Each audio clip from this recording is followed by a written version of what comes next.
And our next speaker comes here to unveil and drop the kabuki to talk about designing ethical products in the era of Internet of Things. I'm going to try to say this right. Ladies and gentlemen, our next speaker is Alexandra Sonsino. She is an interaction designer, a product designer, and an entrepreneur. She was named first in a list of 100 IoT influencers by Postscapes in 2016. Second in the top 100 Internet of Things thought leaders by Analytica in 2014, and in the top 100 influential tech women on Twitter Business Insider in the year 2014. She is the founder of the Goodnight Lamp, director of Design Swarm, a strategic consultancy focusing on the Internet of Things. She was the co-founder and the CEO of Tinker London, a smart product design studio.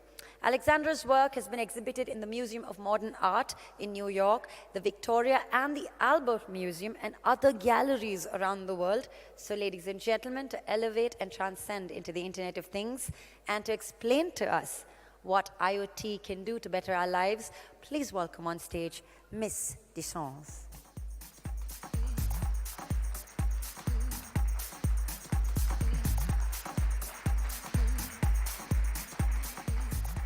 Hello.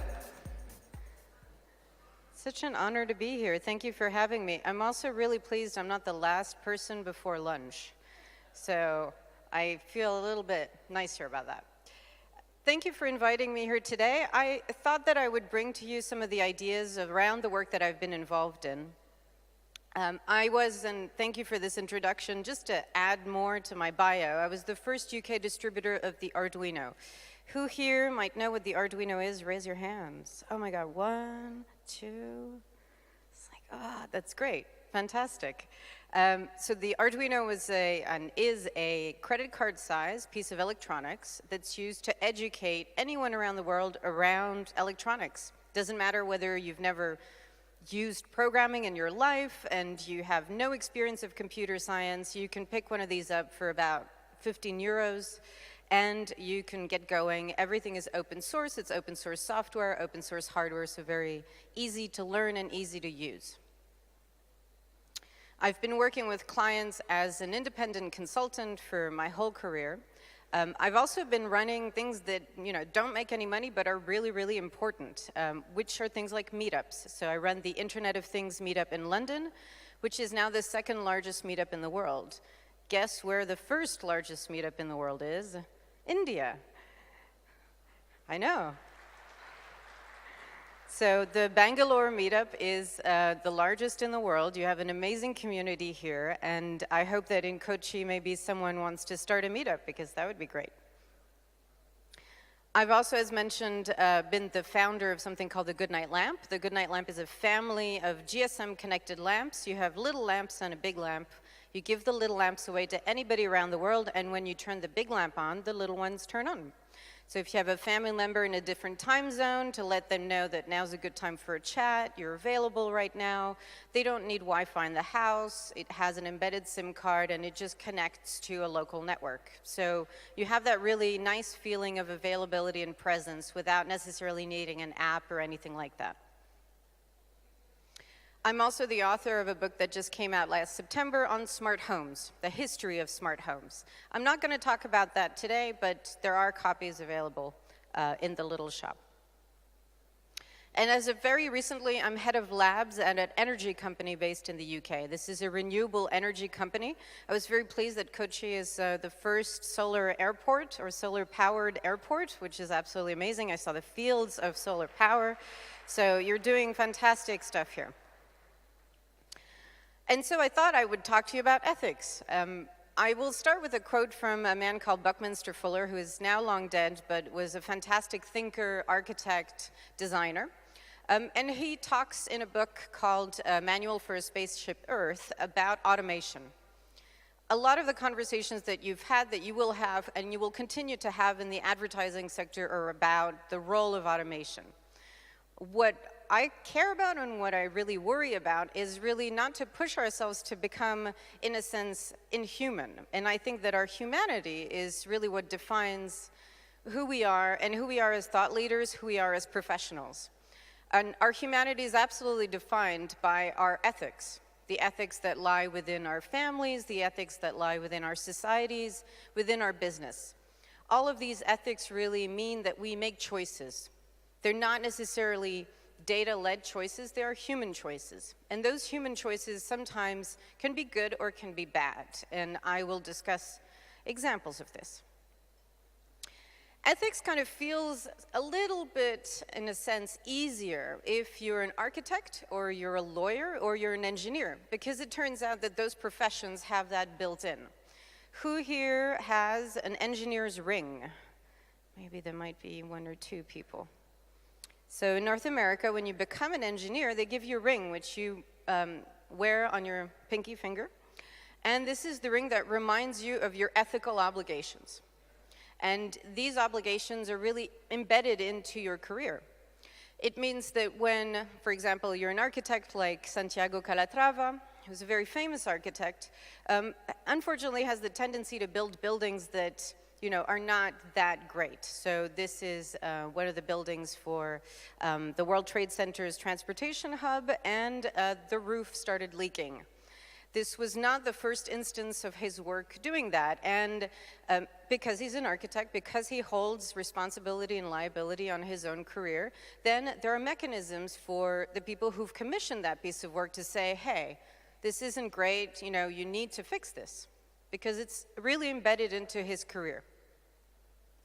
The same for civil engineering. So this is a very famous bridge in Italy, which collapsed last year in Genoa, and people were looking for the people responsible, because it turns out in civil engineering, that's a responsibility that you have. You have to keep infrastructure updated. You have to keep materials, the right choice of materials.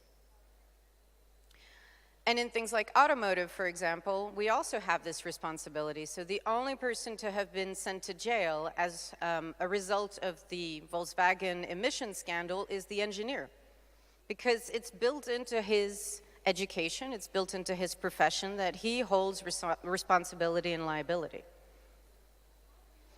And responsibility and liability works well within those professions, but when it comes to the Internet of Things, then it's a whole other kettle of fish, if you'll excuse the British expression.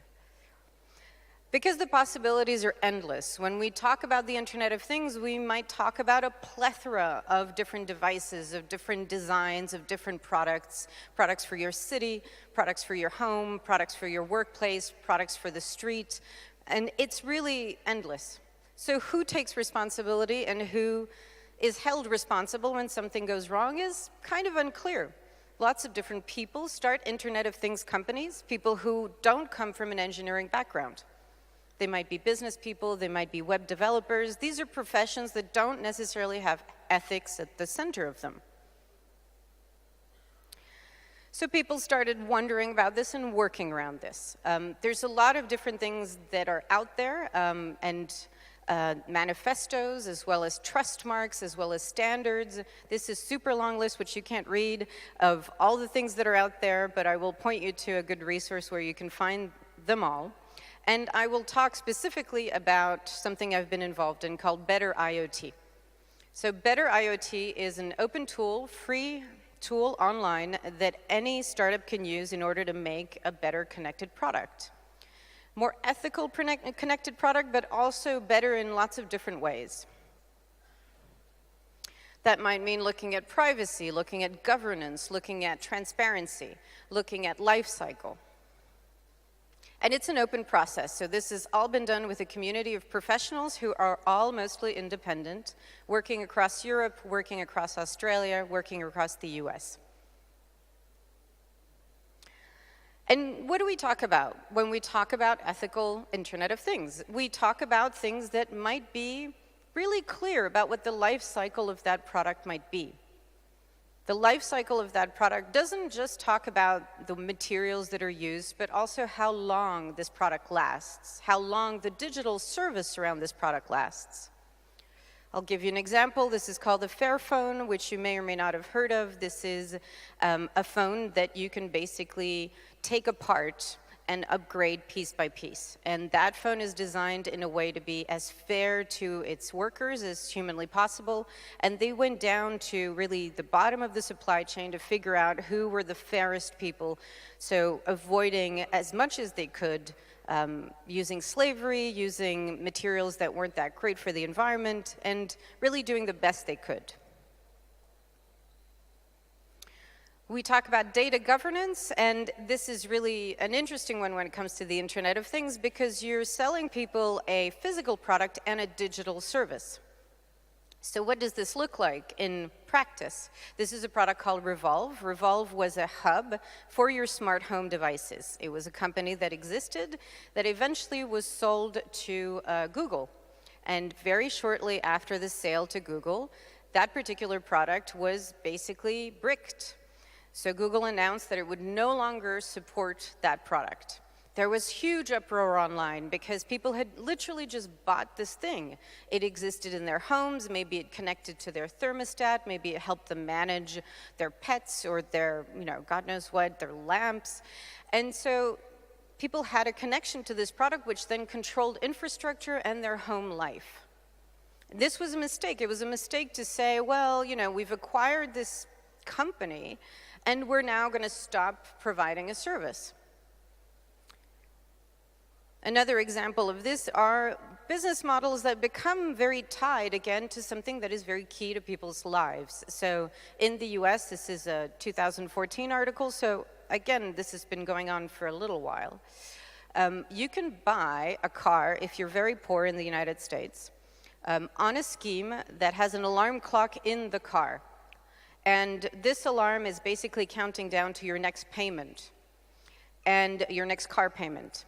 And as the car payments gets closer and closer to you and you haven't paid it, there's an alarm inside the car that starts to make more and more noise.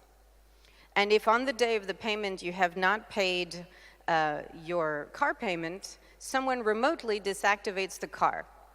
Whether you're in the middle of the highway, about to drop your kids off to school, that's it. That's extremely aggressive use of a digital service in order to control remotely a physical piece of infrastructure. It's a relationship to the car that people have not necessarily built over the course of time. And it really changes that relationship and that data governance in a way. Openness and interoperability are also ideas that we talk about when we talk about ethical Internet of Things, not because open source is necessarily that interesting in itself, but because it's a really good out when you're about to close down a business. Or also when you're about to build something in a really unusual way. This is called the air quality egg. This is an air quality monitor that is for your home. You can hang it inside of your home and it gives you either the outdoor air quality or the indoor air quality, and data is shared online, so you can see a map of the people who own this air quality monitor and you can have a sense of what the air quality is in your area. This entire product was built through Google Groups. It was a community of practitioners who were architects, who were designers, who all came together and decided, hey, this is worth building. Nobody's there to build it for us, so let's get together and, build this ourselves. It took a few years. This is now a product you can commercially buy. But it was done with that openness in mind and that open sourceness in mind. Permissions and ownership is also something we talk about when we talk about ethical Internet of Things. Ownership is kind of a funny one. I'm sure you will have experience of buying something and then getting rid of it on eBay or on other services, not because you don't like it, but because you're done with this thing and you'd like to get some benefit from it. When it's a connected product, then you have data that sits with that product, and so when you sell it on eBay, your data is still there. You have to be able to delete that data. You have to be able to archive that data somewhere else, whether it's a connected toothbrush or a connected toy for your child. And there's lots of ways in which this becomes really, really complicated. This is an example product that I actually own at home. This is a connected printer, so you get your cartridges sent to you as you run out of cartridges, so essentially charging me £8 a month just for the pleasure of owning a printer at home and not have to worry about which ink cartridges, where can I find them, are they really empty? It does that tracking for me. But it means that it's tied to a payment process that has to go through every month. So I had a change of credit cards because I lost a credit card, I asked for a new one, and I forgot that this printer was connected to the last credit card.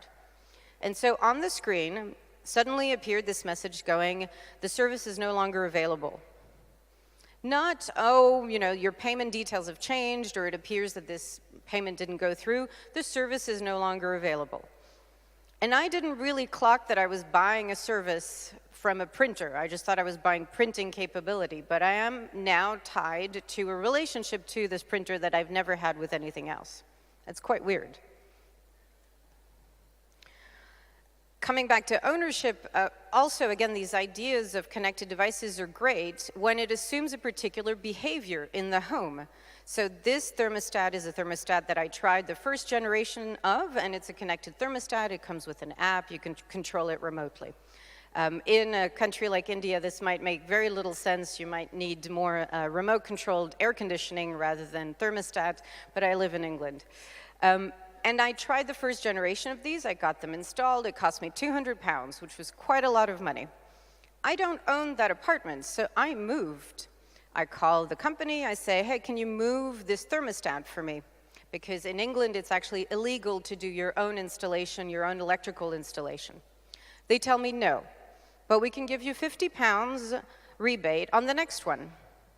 And so I thought, oh, that's really interesting. So you forced me into buying a second product, and I've moved home, and my account is still connected to the last product and the last home. So technically, I could switch on and off the heating of the other apartment. That's really strange, because there was absolutely no way for me to transition that account and to update with a new device. I simply had to open a new account with another email address. Again, this connection to ownership and the model in that company's mind of, oh, well, only one person will own this and they will never move, ever. This also gets really interesting when it comes to pieces of information that are slightly more personal. So this is a connected scale, bathroom scale, that you can own and you can buy. A friend of mine and her family used it. And eventually her husband started training or whatever it was. And she got on the scale one morning and the scale said, oh, hello, Robert. Thinking it was her husband because their weight is slightly too similar now. It's not the nicest thing to hear coming from a scale. And there's no mechanism for that scale to recognize that actually don't make any assumptions. If two people are about the same weight, just check. Ask permission rather than make assumptions. And that's really tricky in the Internet of Things. We pride ourselves on being able to get data about everyone and everything. And actually, sometimes that data, the user and the customer has more information than you as a service. So being able to do that intelligently is a real challenge. When we talk about privacy, I live in England, which for the next 36 days is still part of the European Union. And we have something called GDPR. GDPR is the General Data Protection Regulation, which really imposes an attitude to data that the Internet of Things needs to take into consideration. It's really, really weird to look at GDPR from a perspective of physical products. It means that we have to question how we use the technologies that we use and how they react in our physical world. So in 2014, there was an instance of a refrigerator that started sending spam. And so spam was received by people who had bought this fridge not realizing that an email address had been taken as part of that service and the registration of that service. A baby monitor was hacked because they used Wi-Fi, and Wi-Fi isn't the most secure protocol to use when it comes to monitoring your baby. It's actually now extremely hard not to find a baby monitor that uses Wi-Fi. You have to go and dig really, really hard, especially if you want to use video. So those technologies aren't great. And of course, voice assistants are a really great enigma when it comes to security and privacy. When are they on? When are they off? What are they recording? What are they not? And we have to take GDPR into consideration, which means under GDPR, really that product isn't exactly, in a sense, compliant. And so people are starting to respond to this, starting to respond to also these general concerns about the privacy of our information. We have great conversations about privacy online. Now we're having conversations about privacy in the physical world. So this is a company called Ncube, and they make a little hub which will connect to all the devices that you might have in your home, but that data stays local. So it acts as a mini local cloud and a local cloud service. And so they're really selling themselves on the basis of privacy. Security is another aspect, which is always the easier one to think about, especially if you're a technologist. If you're a technologist, everything is a security issue before it's a design issue or a usage issue. And so there's lots of different ways in which you could be very, very secure, and you could build very, very secure products. The problem with this, in my perspective, is that many startups cannot afford the types of expertise that these things require. The security services that are out there tend to be very expensive. They tend to be not necessarily freelancers that are roaming around looking to help startups.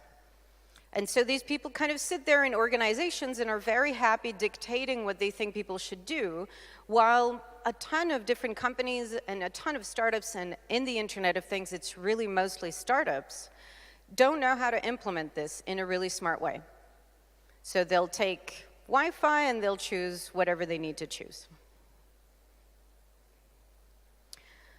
If you're not into design and you're not a technologist and you're just a business leader, there's also really good ways to think about ethics and think about ethics in the Internet of Things. There's Marshall McLuhan, if you wanted to get really old school about it, and he's written a wonderful book called The Global Village, and he questions, and he asks you to question how things are designed in your organizations, and what things do you take under consideration and you take for granted, which you shouldn't, perhaps. Neil Postman has written a fantastic book, also dead, about technology and its influence on culture. And he has 7 questions for technology. And Dieter Rams, if you're a design geek, who is responsible for a lot of the Braun designs in the 1950s and 60s, he also had 10 good principles for good design. All of these frameworks are there, they're accessible, they're not for technologists, and they're there to make you question what your ethics are inside of your business, how do you take things for granted, and where things could go wrong. Because you kind of have to think about that from the first meeting you have with the client, not the last, and not as a PR management tool. I'll leave you with this quote, which I think is fantastic. Joseph Weizenbaum is responsible and one of the fathers of AI. And he talks about banking and computers in banking, really talking about the fact that computers in banking became a force for a conservative approach to innovation. They were there to keep people really not changing socially. And I think that we're in a world where we can do better, and we can also not necessarily have technology act as a conservative force, but as a force for openness, for interoperability, for data governance, and for all the things that I've discussed. And if you forget everything about my talk, which will probably happen within half an hour or so, because that's how the human mind works, I want you to just think about bananas. Think about the fact that we've been able to create enormous markets based on fair trade. We have created value from doing things ethically, and I think we can also do that within the Internet of Things. Thank you very much.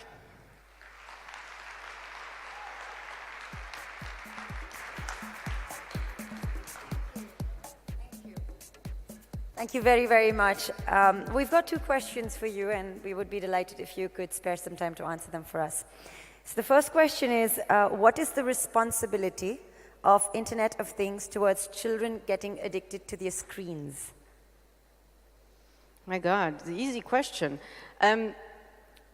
Children Why? getting... Because, I mean, I'm just intrigued you said such an easy question, because the time I grew up in, it was just a slap or something. No. So children getting addicted to digital devices. Yeah. So You could argue that the Internet of Things has absolutely nothing to do with that, in the sense that digital addiction comes from a variety of devices that is the godchildren of television more than it is of a connected product. So a connected product, which would call itself an Internet of Things product, does tend to be screenless. A lot of the examples that I showed don't have screens. They might have a button, they're embedded in the physical world, but they don't necessarily have a screen-based interaction.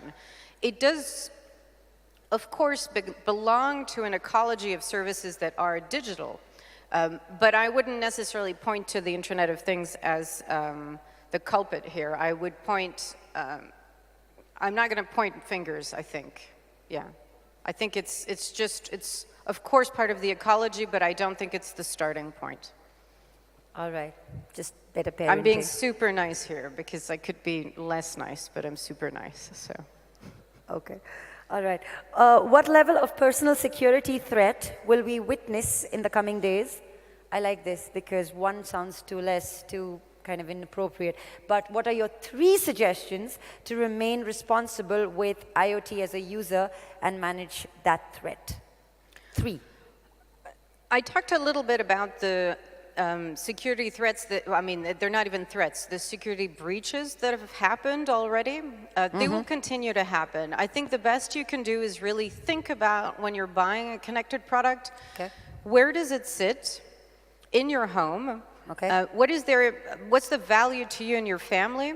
And how long do you expect that value to be? So it might be something that's really interesting for exactly 2 months in your child's life because they're very young and they want a connected toy. Is it worth the expense? Is it worth the risk? Is it worth the data privacy breach that could happen? If it's hacked, is it going to say something about your family which you wouldn't want to say to the outside world? So look at a connected product as a giant microphone that may or may not be on. Okay. And so whether it's in the form of data or actually voices being recorded, it's still information that will go out there. So just be smart about it, think about it a little bit more than just, this is the newest and greatest. Okay, thank you. So it's like be choosy about IoT. Yeah. Okay. Thank you. Thank you very, very much, ma'am. I'm going to request Ms. Vishaka Singh to kindly present Ms. Deschamps Sonsino with a memento of gratitude. Welcome. By the way, she's the one, ladies and gentlemen, curating all your questions. So thank you for asking, and that's Vishaka for actually streamlining the questions as we present them to our speakers. Thank you so much, Ms. Deschamps. I remember the first time I went to Paris, it was Champs-Élysées, like most of us maybe, and then it was Champs-Élysées. Thank you. Thank you, Vishaka. Thank you, Ms. Sonsino.